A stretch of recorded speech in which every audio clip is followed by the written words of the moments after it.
Welcome to the Darkest Page podcast.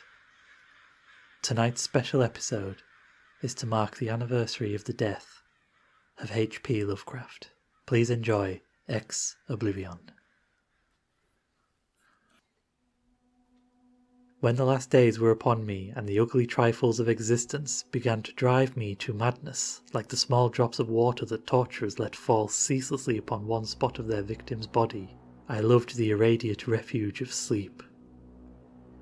In my dreams I found a little of the beauty I had vainly sought in life, and wandered through old gardens and enchanted woods. Once when the wind was soft and scented I heard the south calling, and sailed endlessly and languorously under strange stars.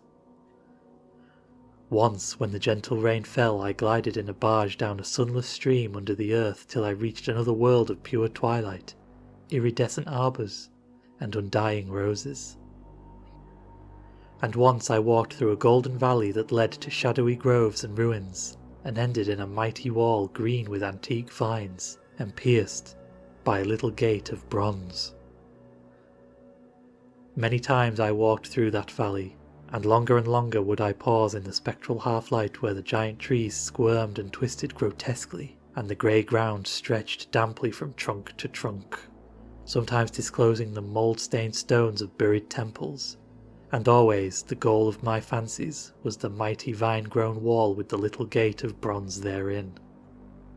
After a while, as the days of waking became less and less bearable from their greyness and sameness, I would often drift in opiate peace through the valley and the shadowy groves, and wonder how I might seize them for my eternal dwelling place, so that I need no more crawl back to a dull world stripped of interest and new colours. And as I looked upon the little gate in the mighty wall, I felt that beyond it lay a dreamy country from which, once it was entered, there would be no return. So each night in sleep I strove to find the hidden latch of the gate in the ivied antique wall, though it was exceedingly well hidden, and I would tell myself that the realm beyond the wall was not more lasting merely, but more lovely and radiant as well.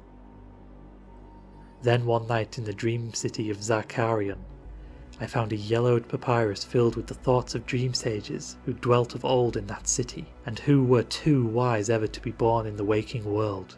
Therein were written many things concerning the world of dream, and among them was lore of a golden valley, and a sacred grove with temples, and a high wall pierced by a little bronze gate.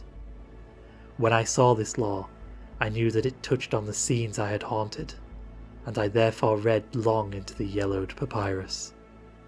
Some of the dream sages wrote gorgeously of the wonders beyond the irrepassable gate, but others told of horror and disappointment.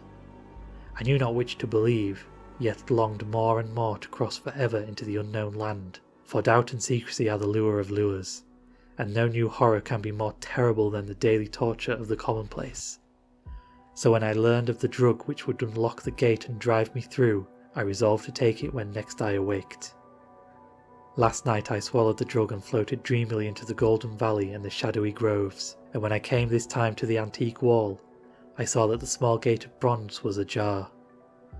From beyond came a glow that weirdly lit the giant, twisted trees and the tops of the buried temples, and I drifted on songfully, expectant of the glories of the land from whence I should never return. But as the gate swung wider and the sorcery of drug and dream pushed me through, I knew that all sights and glories were at an end. For in that new realm was neither land nor sea, but only the white void of unpeopled and illimitable space.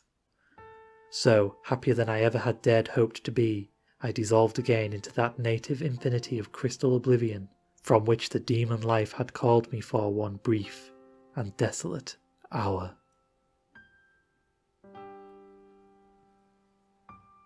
Thank you for listening to this special episode of the Darkest Page podcast, marking the anniversary of the death of H.P. Lovecraft.